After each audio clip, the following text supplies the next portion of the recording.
Bonjour à toutes et à tous. Donc, nous allons continuer la correction du concours d'entrée au lycée, en classe de seconde, au lycée scientifique d'excellence de Diourbel. On avait commencé à corriger l'exercice qui porte sur la géométrie dans l'espace.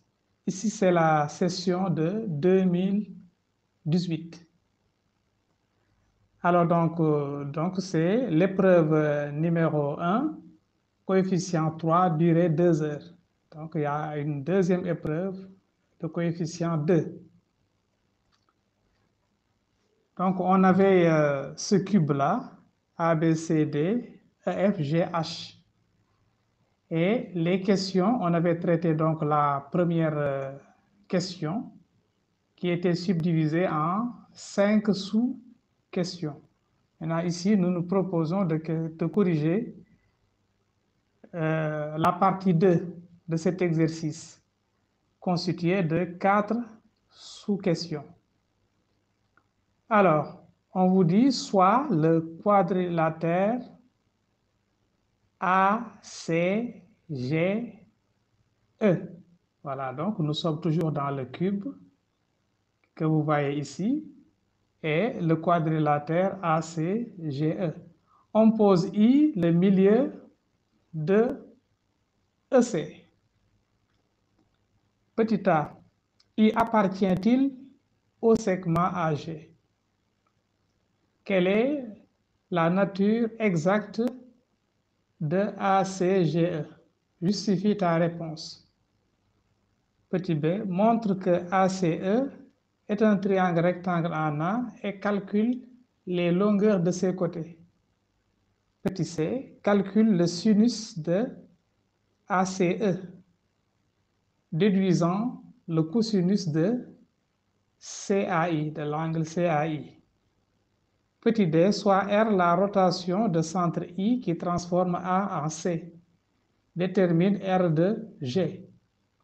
Donc, nous vous conseillons ici de faire une capture d'écran ou de mettre la vidéo sur pause et d'essayer avant de voir la solution proposée ici. Donc, on y va pour la solution. Donc, on a le quadrilatère ACGE, on pose I milieu de EC. D'abord, on nous demande de montrer que I est-il sur le segment AG. Donc, voici la figure. Là, voici la figure. Quelle est la nature exacte du triangle ACGE? De justifier la réponse. Bien. Là, nous savons que ABCDEFGH est un cube. Est un cube. Puisque c'est un cube, donc les arêtes là ont même sens. Les arêtes donc AE et CG, voilà, sont de même longueur, n'est-ce pas? Et si je prends ça dans le sens AE, c'est aussi le même sens que CG. Donc, ce sont également, ces arêtes-là sont également parallèles et de même sens. Donc, le vecteur AE est égal au vecteur CG. Ce qui veut dire donc que AECG est un parallélogramme. Voilà. Puisque c'est un parallélogramme, ainsi donc, les diagonales AG et EC se coupent en leur milieu. Se coupent en leur milieu. Or, I est le milieu de EC. Par conséquent, donc, I est milieu de AG. Puisque I est milieu de AG, donc le point I appartient bien au segment AG. Bien. Maintenant, on continue. Voici toujours la figure. On a A, B, C, D, E, F, G, H cube. Donc, ça entraîne que AE, parce qu'on va trouver maintenant la nature exacte du quadrilatère ACGE.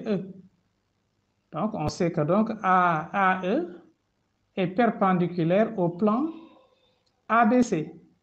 Puisque c'est perpendiculaire au plan ABC, donc AE est perpendiculaire à toute droite du plan ABC. Par conséquent, donc AE est perpendiculaire à AC. Maintenant, le parallélogramme ACGE a donc un angle droit. Et vous voyez bien qu'un parallélogramme qui a un angle droit devient un rectangle. Et par suite, donc, ACGE est un rectangle. Donc, voilà la nature exacte de ce quadrilatère ACGE. Question B.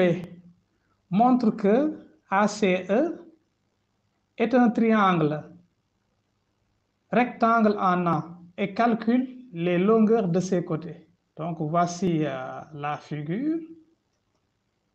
Alors, on va commencer par ACGE.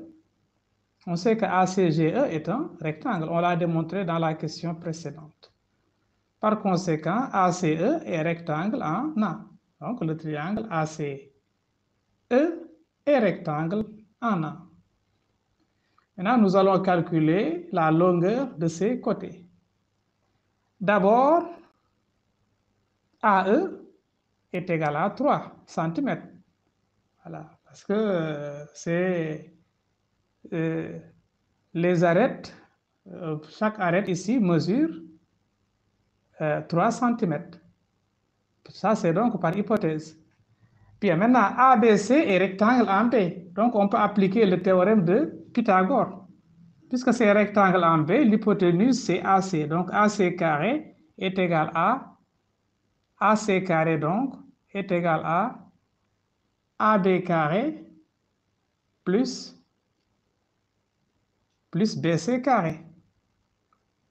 N'est-ce pas? Mais AB et BC sont des arêtes. Et chaque arête a pour longueur 3 cm. Donc, si nous voulons calculer AC directement, ça va être racine de 3 au carré plus 3 au carré. Ça donne racine de 18. Maintenant, c'est 3 racine de 2. Bon, mais ici, on met l'unité, c'est en centimètres. 3 racine de 2 cm. Maintenant, on va calculer quelle longueur. Bon, on a les deux longueurs, AE et AC. Maintenant, on va calculer CE. On sait que ACE est rectangle en A. Voilà, on l'a démontré tout à l'heure. ACE est rectangle en A. Là également, on utilise le théorème de Pythagore. L'hypoténuse, c'est CE. Donc, CE au carré est égal à AC carré plus AE carré. Donc, CE est égal à racine de AC carré plus AE carré.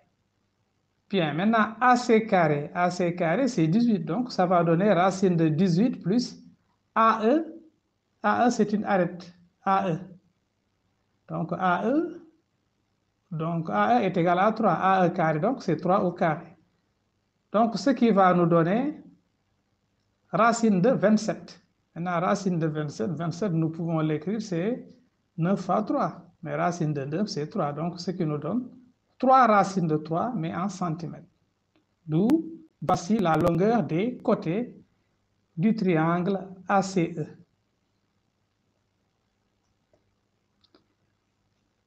Par conséquent, donc, vous voyez bien que CE est égal à 3 racine de 3. Maintenant, nous allons à la question C. On nous demande, calcule le sinus de l'angle AEC, déduisant le cosinus de l'angle CAI plutôt, CAI. Donc, voici la figure.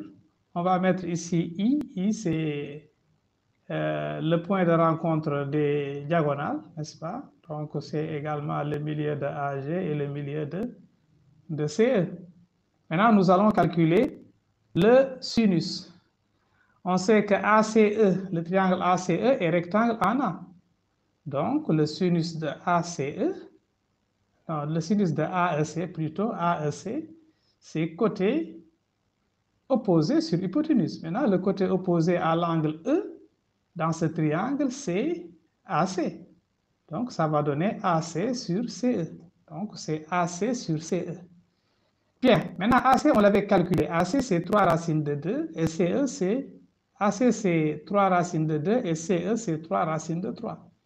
On peut simplifier. Ça donne racine de 2 sur racine de 3.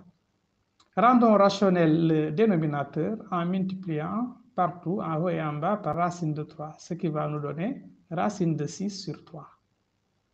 Donc, le sinus de l'angle AEC est égal à racine de 6 sur 3. Bien, maintenant, on va en déduire le cosinus de CAI, le cosinus de CAI.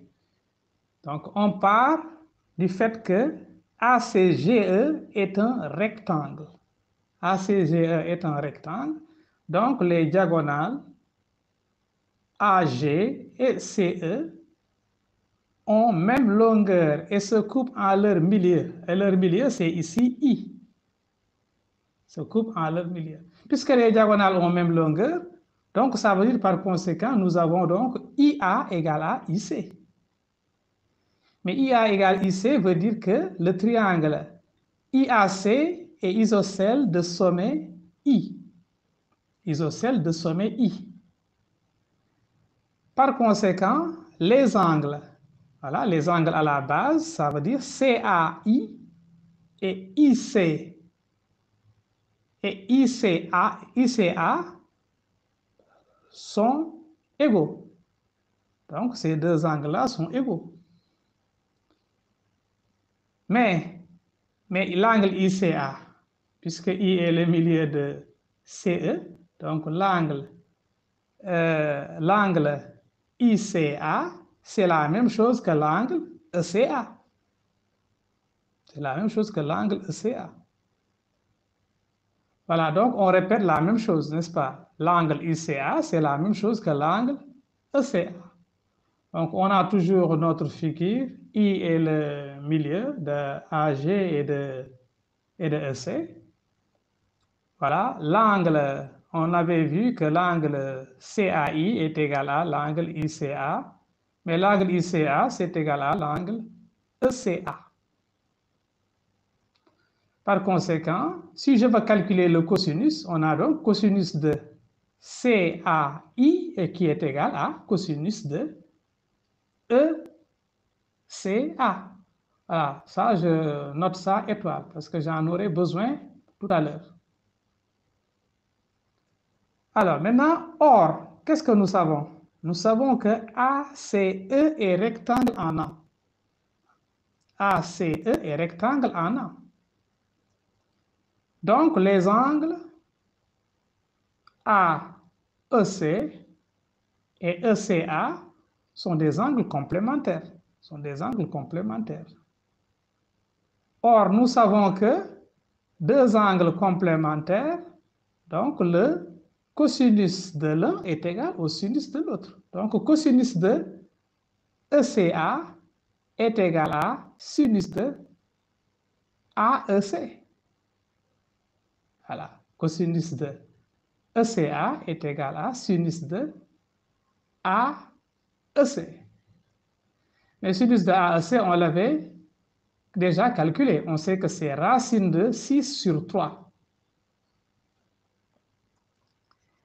On en déduit donc, d'après étoile, que le cosinus de CAI est égal aussi à racine de 6 sur 3. Voilà donc. Dernière question, voilà, pour cette partie. Donc, voici la figure. Voici donc le milieu, comment dirais-je, I, qui est le milieu de AG et de CE. On vous dit soit R, la rotation de centre I qui transforme A en C. Détermine R de G. Donc, cette rotation-là transforme A en C. On a bien visualisé donc l'angle AIC. L'angle AIC que vous voyez ici.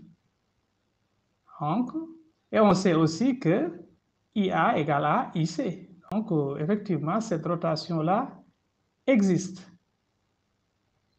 Maintenant, par cette rotation, quelle est l'image de G? Quelle est l'image de G? Donc, on a ACGE est un rectangle. Donc, les diagonales AG et CE se coupent en leur milieu.